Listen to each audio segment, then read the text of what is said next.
What do you get when you take two socially awkward characters with both similar and yet different traumas, tattooed curses, and magical dreams? You get My Master Doesn't Bite. The story begins with our female lead, Lucy, monologuing to the audience her situation and what her plans for the future are. Sadly, like a lot of maids in stories in real life, she has experienced her boss's creepy sexual advances, so has jumped from one bad job to another until she comes across the one where the plot is currently taking place. Lucy is about to work for a dragon, because yes, we got dragon people in this story, for a ridiculous amount of money for just a single year, so she can buy herself a nice house to live in. Our leading lady ignores all the warning signs that she was given before hiking all the way up to the mansion and decides to wait outside, vowing not to leave until she can get at least an interview. All this because the guy is paying an absurd amount of money just for a year's work. Because Lucy is willing to almost do anything to work and get paid for her dream of owning her own house, she waits outside the mansion past daytime to see this particular room explode, and she gets hit in the head by fallen debris. Hilariously, her final thoughts before passing out revolves around her potential job rather than worrying about her own life. When she wakes up, she finds a guy with tattoos all over and a scaly tail lying next to her, so she immediately thinks to herself that this must be her new boss. Takes him inside, cleans, organizes, and familiarizes herself with the entire mansion in the meantime, while also having time to make him a delicious meal. The Dragon Master, whose name is Scar with a K, reluctantly allows Lucy to stay on as a maid, making her sign a contract indicating how she should do her duties, along with things that will get her fired if she does those things. And this seems to work out for an entire month, the two of them both living in the house but also not seeing each other at all. But then Scar comes in with an odd request. Leave the house for a vague amount of time while handing her a sack full of money in it, and to not seek him out if she hears him making any odd noises. Lucy opts not to do as he says, instead deciding to save the money for her dream. She hides under the bed so she can fast and wait out whatever it is that's going on.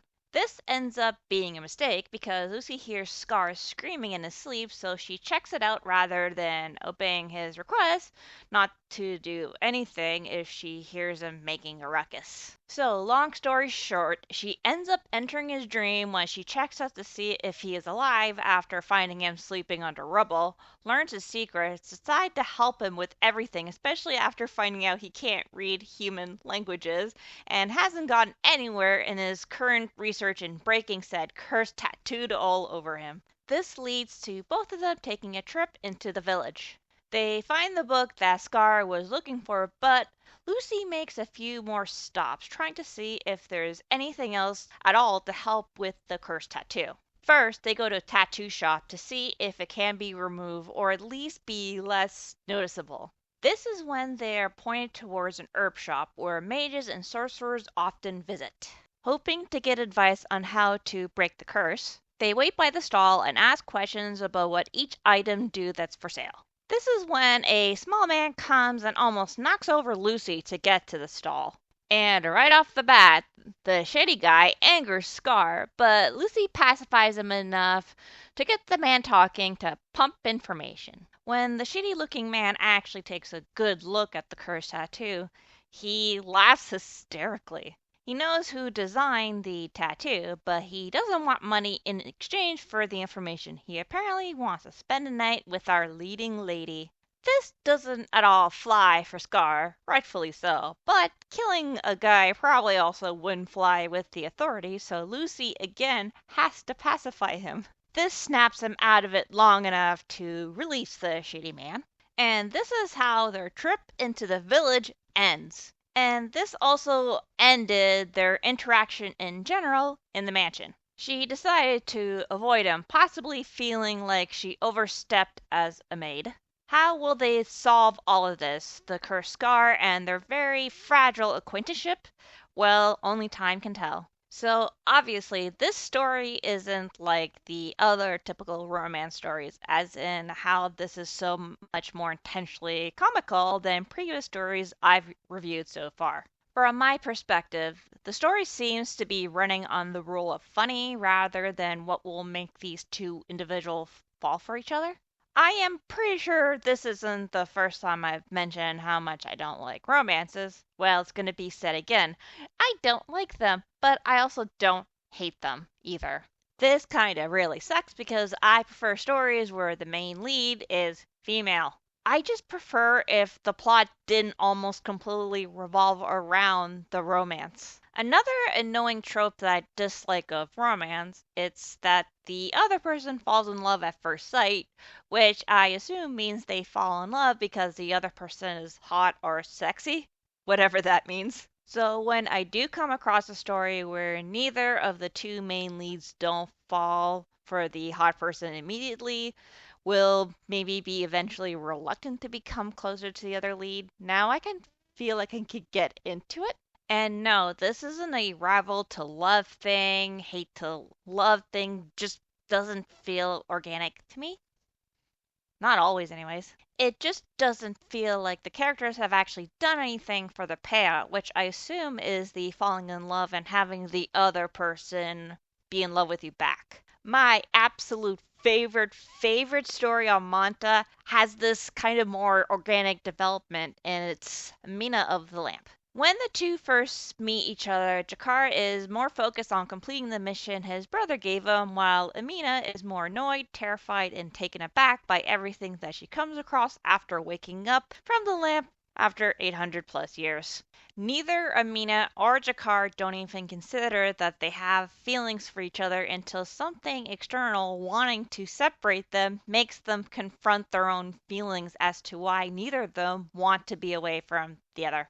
This all takes place in the first half of the story, which rounds up to 65 chapters. Then they confront sad reciprocated feelings for the next 20-ish chapters, also a whole lot of plot points and info dump, but this is a discussion for another time. My master doesn't bite does the same thing. Neither Lucy nor Scar seem even attracted to each other. Scar even less than Lucy because of his own personal trauma.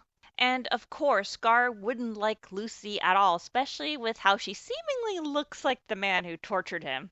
I wonder if that's a hint to something.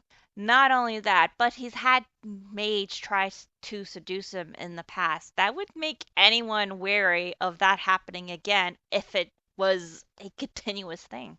And again, it's not just Scar. Lucy also has trauma revolving around workplace sexual harassment. She's experienced her bosses trying to get her into bed, even feeling the need to barricade herself in her own room for protection. And I assume her continuously trying to protect herself from workplace sexual harassment was also the reason why she kept on changing jobs with zero good references, hence why she has no savings for her house despite working from a very young age. So, all of this is to say that I really connect to the story, these characters, but I am also sad to say that I don't love it like I should. And this is not my way of saying that the story is bad. I don't know how it ends, so I can't feel like I can give a final conclusion to it. The only real criticism I can give so far is that the story might be too fast and too slow in certain places, but that again is something that can only be truly determined when it's complete. The reason I can't say that I love it has to do with who both Scar and Lucy remind me of. Starting off with our leading lady, I am oddly a lot like Lucy the Bright. She is willing to do crazy things to accomplish her dreams and help other people. She doesn't always think through everything and not notices if she should be ignoring advice, like not showing up to a place on a full moon or not leaving her workplace when her boss says so. She freely offers to help, willing to lie on the spot to try anything and everything to see what might help. And finally, if she feels like she went too far and has hurt the other person, she tries to distance herself and make amends for a while until things cool down enough, but also wants to keep her promises as much as possible. So now who Scar reminds me of? My youngest brother is a shy kid who doesn't like people in his business or near him. He is quiet, would rather deal with his own problems alone, doesn't trust easily, but fiercely loyal and protective of those he loves. Scar shares all of these traits with my youngest brother, so that makes it awkward for me when reading a story of two people romancing each other who are like me and my brother. Some advice I got when I was a teenager from a romance writer was to try and write all the characters like they are people you or your audience would want to put themselves in. With this thought in mind and who both these characters remind me of, it's a wee bit awkward to put myself in that place, personally speaking. But taking a look at this from a non personal standpoint, I still love how weird, funny, and cute both of these characters are. I don't hate this story at all. I actually laughed so hard I almost choked during my initial first read through. And again, trying to distance my personal feelings away from the whole thing, I can see how these two individuals might start falling for each other. It's already very clear that Scar has feelings for Lucy after the time she accidentally invaded his nightmare and saved him from the man torturing him. She is also, as far as we know, the only maid of his who has not tried to get in bed with him, but he also believes that she is married. But this is a lie that Lucy has constructed with her own mother's wedding ring so that she can avoid other man's advances as much as possible. Both these people have had different kinds of traumas when it comes to other people giving them unwanted sexual attention. So it stands to say that if one or both are attracted to each other, they will, since this is a romance, it'll feel real and very secure for both of them. This is what I love about these two, that it's very likely that they can and possibly will bond over this. They already have had something in common that might explain a quick attraction and emotional fondness in the future chapters. And based on the preview chapter Manta sent me of the newest part just released, they are already talking about marriage despite only knowing each other for 2 months. So you can imagine how quick this relationship grows in just the first 34 chapters. Just something that reminded me of another story, not anything analytical or critical about it, but there is a dragon plot point that reminded me of another story I read years ago. It's a manga series named Blackbird. It shares this odd plot point of how saliva of non human characters can also heal wounds. So you get to see Kyo lick Misao's wounds and she gets better right away. This also happens with Scar and Lucy. This particularly stuck out to me because I don't think I've seen this in another story before. Regardless, this is a particularly unique thing to happen and it reminded me of Blackbird. And if I were to say which story you should read over the other, I would say read My Master Doesn't Bite over Blackbird. Sadly, Blackbird has the same issues I have with most romances male characters' constant sexual advances and near assaults. Though Blackbird has an in-universe reason why Misayo gets attacked like this, it's still distasteful and a crappy trope. But what do I know? I might be crazy for not loving either stories as much. So maybe you should go check out My Master Doesn't Bite on Manta. Currently, you can read My Master Doesn't Bite first 4 chapters for free until July 29. And if you unlock the chapter from the newest part, you can get some gems back. And who doesn't love getting money like things back on purchases? Always support the official release, yada yada. We artists and writers kind of need to be paid for our work, so you should go support the official release